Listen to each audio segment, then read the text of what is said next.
Hi, you're watching Velo News TV. I'm Neil Rogers here in Cholet at the start of Stage 5 at Garmin Chipotle's Magnus Backstedt. Magnus, I want to ask you about your time trial, but first I just saw you do an interview in French, and I was wondering how many languages are you fluent in? Fluent 5. I do speak a bit of German as well, but you know, that one has sort of got pushed away by the Dutch that I'm speaking, so yeah, I'll say 5 now. And the 5 are? Well, English, obviously, Swedish, Dutch, French, and Italian. Wow, man, that is impressive. That's very helpful in professional cycling. Well, hey, great job yesterday, 36th on the stage, a minute 54 down. Talk a little bit about the feeling on the bus today. Garmin now has 2 riders in the top 6. We're looking at a flat stage today, but obviously the yellow jersey is within reach tomorrow. Yeah, I think you know, if we look after Dave and Christian, you know, hopefully they'll be able to do something tomorrow. So we're just going to keep an eye on them, make sure they stay out of trouble, and stay up near the front all the time. If we get any splits in the crosswinds or whatever, then you know we need to make sure that they're there and well looked after. Have you had a chance to sit down and actually look at the GC? And if so, how much did yesterday's ride in terms of the overall contenders? I mean, how much is that going to leave an impact when we get to Paris?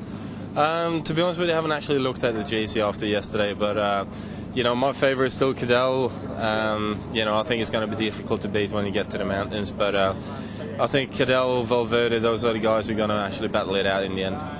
Yeah, we saw Cadel put a minute into Valverde yesterday, and you know, that on top of the time that Menchov lost a couple days ago, and it seems like things are going Cadel's way thus far. Yeah, so far, I mean, they've been riding really smart and, you know, keeping the guys up there in the front all the time and making sure Cadel stays out of trouble. So, you know, hard work pays off most of the time, so... Question for you, I was thinking about it today. You know, you're known as a classics rider. You've won Paris-Roubaix, obviously, and some of the classics guys are here at the tour doing different jobs. You see a guy like Balan, a guy like Cancellara, Hincapie, obviously rivals on the classics. What's it like between you and riders like that at the tour, where you're not direct rivals? I mean, obviously you're on different teams, but you're not fighting for victory amongst each other. What's the relationship like? I think we're good friends, you know, even when we're riding the classics. Obviously here it's a little bit more chilled out at certain times, but you know, it's still very much, you know, I got to make sure that I got my guys up there. If they're in the way, then you know, we have to move them out of the way, sort of thing. So, you know, there never any sort of real quiet moments, even in the tour. Most of the time it's full on, and you know, we all have different agendas, and you know, we got to make sure that we do our job 100%. Being a rider of your stature, does it make it just a little bit easier moving guys out of the way? A lot of the time it does, yeah.